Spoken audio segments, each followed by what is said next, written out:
जो इरफान जब चले गए उसके बाद ये बीच में एक गैप हो गया। जो जो कैरेक्टर्स इरफान करते थे उसके लिए मुझे कोई एक्टर चाहिए था, यू नो, कोई मिल नहीं रहा था मुझे। सो उसके तो मैं अभिषेक से एक बार मिला। ये कहानी आई वॉन्ट टू टॉक, मेरे दोस्त हैं अर्जुन, उनकी कहानी है ये। मतलब इरफान मेरे दिमाग में हर समय ही होता है जी। तो कोई भी स्क्रिप्ट लिखता हूँ तो वो मेरे कहीं ना कहीं मन में आ ही जाता है। सर पहले टीम में आपका बहुत बहुत स्वागत है। Thank you. जब ये ट्रेलर आया था तो मेरे कॉलीग के साथ ही एक डिस्कशन हुआ था और हमें कि जिंदगी की समस्या को या दुख को भी इतनी सुंदरता से दिखाना एक आर्ट होती है। तो पहले तो ये बताइए ये कैसा कर लेते हैं आप? मुझे क्या, I don't know, may be मुझे वो आपने जो बोला ना कि लाइफ में जो किसी भी मोमेंट्स में है तो उसको एक सिंपल तरीके से उसको मुस्कुरा के देखना जी। वो आई थिंक सबको ही करना चाहिए। मैं कोशिश करता हूँ कि जो ये चीज़ें मैं देखता हूँ अपनी ज़िंदगी के रोज की ज़िंदगी में जो चीज़ें देखता हूँ तो थोड़ा सा दूर से अगर देखता हूँ तो कभी तो हंसी आ ही जाती है मेरे को। मैं स्माइल तो कर ही देता हूँ। तो अगर आपने ज़िंदगी के ऊपर नीचे के यू नो उस उतार चढ़ाव को अगर आप लोग कर लेते हैं, ठीक से संभाल लेते हैं, हंसते हुए एक्सेप्ट कर लेते हैं तो आई थिंक आसान होता है। जी बिल्कुल। जब सरदार उधम के टाइम पे हमारी मुलाकात हुई थी तब आपने कहा था कि ये थॉट जो है, ये जो कहानी है वो कई सालों तक आपके जी ऑलमोस्ट 20-21 साल। जी। हाँ। तो इस कहानी के पीछे की कहानी, इस फिल्म के पीछे जो ये कहानी है उसकी कहानी जानना चाहेंगे। ये कहानी आई वॉन्ट टू टॉक करीब 2020 में शुरू किया था हमने काम करना। जी। ये मेरे दोस्त की कहानी है। सो मेरे दोस्त हैं अर्जुन, उनकी कहानी है ये। तो उनसे जब मैंने बातचीत करना शुरू किया और उनकी ज़िंदगी में जो उनका हेल्थ इश्यूज चल रहा था उससे मुझे लगा कि ये मतलब ये करीब बहुत ही मज़ेदार इंसान है। मतलब इतने दिक्कत हैं इनके लाइफ में लेकिन उनको उससे कुछ फ़र्क ही नहीं पड़ रहा है। वो एक के बाद एक चैलेंजेस आ रही हैं लेकिन वो एक के बाद उसको एक्सेप्ट किए जा रहे हैं और उसको चैलेंज की तरह लेके और ज़िंदगी जी रहे हैं। तो मुझे लगा कि this is quite nice. I mean you know, हम लोग रोज़ छोटी छोटी चीज़ों में दुखी हो जाते हैं, छोटी चीज़ों में परेशान हो जाते हैं। तो और मैं अगर कंपेयर करूँ मेरी प्रॉब्लम उसके साथ तो मुझे बहुत छोटा लगा, रहा है मैं क्यों इतना बेकार में परेशान हो रहा हूँ। तो मुझे लगा ये एक मुद्दा है जिसको मैं फिल्म में दिखा सकता हूँ, तो वही दिखाया मैंने। जब हम सामने चीज़ें नोटिस करते हैं वो और उस वहाँ से लेकर फिल्म तक लेकर जाना एक आर्ट वो शायद वो आप बहुत अच्छे से जानते हैं। और कास्टिंग जो है वो भी ये उसका जो है पार्ट होता है। मैंने किसी न्यूज़पेपर में पढ़ा था, आई एम नॉट श्योर कि सही है या नहीं, कि इस कास्ट के लिए कहीं ना कहीं इरफान सर इस फिल्म के लिए भी आपके दिमाग में थे। नहीं, मैंने जो कहा था कि इरफान को कास्ट करने के लिए नहीं था, मतलब इरफान मेरे दिमाग में हर समय ही होता है जी। तो कोई भी स्क्रिप्ट लिखता हूँ तो वो मेरे कहीं ना कहीं मन में आ ही जाता है जी। बिकॉज जब तक हमने काम करना शुरू किया था स्क्रिप्ट पे जी। तब तक वो नहीं थे जी। तो मतलब हर चीज़ में मैं इरफान को देखना शुरू कर देता हूँ, इसीलिए मैंने बोला था। तो अभिषेक बच्चन ऑन बोर्ड कैसे आए इस पूरे इसमें और क्यों लगा था वो इस किरदार के लिए फिट बैठ सकते हैं? सो मुझे तो था कि बीच का ये जो उम्र है जो अभिषेक जब चले गए, मतलब अभिषेक बोल रहा हूँ, सॉरी, जो इरफान जब चले गए उसके बाद ये बीच में एक गैप हो गया। जो कैरेक्टर्स इरफान करते थे उसके लिए मुझे कोई एक्टर चाहिए था, यू नो, कोई मिल नहीं रहा था मुझे।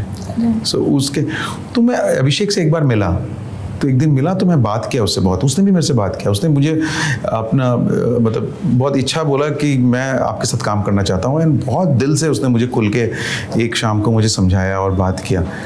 तो मुझे लगा कि यार ये जो इरफान का जो गैप है इसमें अभिषेक कैसा होगा। तो और फिर तब मैंने अभिषेक के साथ काम करना शुरू किया और उसके फिर एक्टिंग पे और जो स्क्रिप्ट पे, कैरेक्टर वर्कशॉप पे, तब हमने काम करना शुरू किया जी। जैसे कि आप अब कह रहे हैं कि अभिषेक के साथ आपने काम करना शुरू किया, इस ट्रेलर के नीचे अगर फैंस के कमेंट्स देखे जाए तो वहाँ पे एक है कि अभिषेक इज अंडररेटेड एक्टर जी। आप किस तरह से इसे देखते हैं? मतलब इस फिल्म के बाद तो मैं ये बोलूँगा बहुत ज़्यादा अंडररेटेड एक्टर हैं, बिकॉज इस फिल्म में शायद उन्होंने ऐसा परफॉर्मेंस दिया है कि मुझे लगता है कि बहुत दिनों तक उस परफॉर्मेंस की लोग चर्चा करेंगे। सो मैं तो सब जगह ओपनली कहा है कि ये अभिषेक का सबसे फाइनेस्ट परफॉर्मेंस है, सबसे बेहतरीन। और अब आप एक ऐसे निर्देशक हैं जिन्होंने सीनियर बच्चन के साथ भी काम किया और जूनियर बच्चन के साथ, क्या सिमिलरिटीज है दोनों में काम करने के तरीके में, और क्या डिफरेंसेस है जो आपने नोटिस किए एक निर्देशक के एंगल से अगर बात की जाए? एक मतलब मिस्टर बच्चन का प्रभाव तो होगा ही, है ना, बेटे हैं उनके, और उनके शूटिंग में वो बहुत बार जाते रहते हैं, उनको रोज़ देखते हैं वो। हम लोग जब शूटिंग करते थे मिस्टर बच्चन के साथ, वो कभी भी आ जाते थे। हाँ, पा मैं मिलने आ गया हूँ, अश्विदा मैं आ गया हूँ, आप लोगों के साथ लंच करता हूँ, मैंने आ जाओ। तो वो सपोज दूसरे स्टूडियो में शूट कर रहे हैं, हम लोग इस स्टूडियो में शूटिंग कर रहे हैं, आ जाते थे वो। सो ऐसे ही तो, और मैं अभिषेक के साथ एक साथ खेलते हैं हम लोग, तो मुझे लगता है कहीं ना कहीं उनके प्रभाव तो पड़ ही जाता है, तो फादर के जो डिसिप्लिन्स हैं वो, जो आपका शूटिंग में एनवायरनमेंट में जो रेस्पेक्ट देना होता है लोगों को, वो सब एकदम उसका डिटो, मिस्टर बच्चन जैसा ही है। जी जी जी। सर, जैसे कि आपने कई सारे हम जिन्हें स्टार्स कहते हैं उनके साथ काम किया, तब जब एक निर्देशक का विजन होता है और एक्टर्स जो है जिन्होंने भी बहुत कुछ काम कर चुके, इनके इनपुट्स आपको मिलते हैं, तो आप किस तरह से करते हैं? क्या आपका विजन बदलता है या उससे सैक्रिफाइस होता है, या फिर नहीं आप आपके विजन पे ही कायम रहते हैं? मोस्टली मैं अपने विजन में ही कायम रखता हूँ, क्योंकि कैरेक्टर और किरदार पे मैंने काम किया है, स्क्रिप्ट में किया है, तो मुझे उतना तो मालूम होता है। बट यस, थोड़ा इम्प्रोवाइज और मतलब उसको कुछ और उसका दिशा देने का ओपन रहता हूँ मैं, ऐसा नहीं है। इसमें बहुत सारी जगह में अभिषेक ने अपने आइडियाज़ दिए हैं मेरे को, दादा इसको अगर ऐसे किया जाए, तो वो मैंने एक्सेप्ट किया। मैंने बोला हाँ चलो करते हैं अभिषेक ऐसे, आपको कंफर्टेबल है? बोलते हैं हाँ मेरे को कंफर्टेबल है। तो मैंने तो अभिषेक इसको, इस सीन को फिर ऐसे करते हैं। बहुत सारे जगह है जहाँ पे हमने लोग ना डायलॉग्स के लिए मरते हैं, मेरा डायलॉग मत काटो। मैंने एक जगह 2-3 जगह वो आए कि दादा ये एक्स्ट्रा डायलॉग है, ये आप काट दो, इसकी ज़रूरत नहीं है। मैंने बोला थैंक यू यार, तो अगर you are suggesting this very good. तो वैसे भी किया हमने। जी जी जी जी। सर, जैसे कि हमने पहले भी कहा है कि आपने समस्याओं को भी मतलब एक अलग तरीके से और अलग नज़रिए से हमें दिखाया है। ऐसे अक्टूबर हो या पीक हो, एक होता है कि रिलेटेबल हम लगती है कहानियाँ। क्या आपको इस तरह की कहानियाँ आकर्षित करती है? बहुत ज़्यादा है, जीवन की कहानियाँ, जो जीवन के उतार चढ़ाव से बहुत ही ऑर्डिनरी सिंपली चीज़ों को देखें, सबके ड्राइंग रूम में या एक के साथ, मतलब बाप के साथ, बेटी के साथ, पत्नी के साथ, माँ के साथ कैसे रिलेशनशिप्स हो रही हैं, ये सब चीज़ें मुझे बहुत इंटरेस्ट करती हैं। लेकिन आपने एक तरफ सरदार उधम दिखा के हमें एक लालच भी दिया है, अब हमें आपके साथ बायोग्राफी भी मतलब देखनी है, बायोपिक करते हुए देखनी है, कुछ ऐसे दिमाग में है फिलहाल? नहीं, मैं कभी सोचा था कि, सोचा नहीं, मतलब कभी सोचा था गांधी जी पे बनाऊंगा कुछ, तो लेकिन अभी गांधी जी पे भी हमारी दोस्त हैं हंसल मेहता, वो बना रहे हैं कुछ। सो था मेरा, बट अभी पता नहीं अभी क्या करूंगा आगे। बट अभी मैं आराम से, मैं जल्दी में नहीं हूँ, आराम से कुछ बनाऊंगा।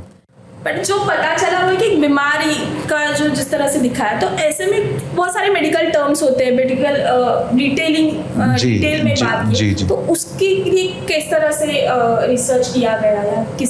उसके लिए, जैसे आपने मेरी पहली फिल्म अक्टूबर में देखी कि उसमें भी मैंने फुल रिसर्च की थी, इसमें भी पूरी रिसर्च करना पड़ता है आपको, एकदम डिटेल्ड में मेडिकल से, उसमें आप गलत नहीं हो सकते बिल्कुल। उसके अंदर आपको पूरा मेडिकल साइंस का जो टर्मिनोलॉजी होता है उसको एकदम एग्जैक्टली, सो हमको बहुत बड़े बड़े सर्जन्स, डॉक्टर्स, सब ने हमको इसमें गाइड किया है। राइट। सो ये तो इस फिल्म की बात हुई। आगे की एक अगर देखिए, क्योंकि सुनने में आया कि आप बाबिल के साथ फिल्म बना रहे हैं। हाँ, हम लोग एक फिल्म उसके साथ कर रहे हैं जिसको मैं डायरेक्ट नहीं कर रहा हूँ, मैं उसको मेंटरिंग कर रहा हूँ, प्रोड्यूस कर रहा हूँ।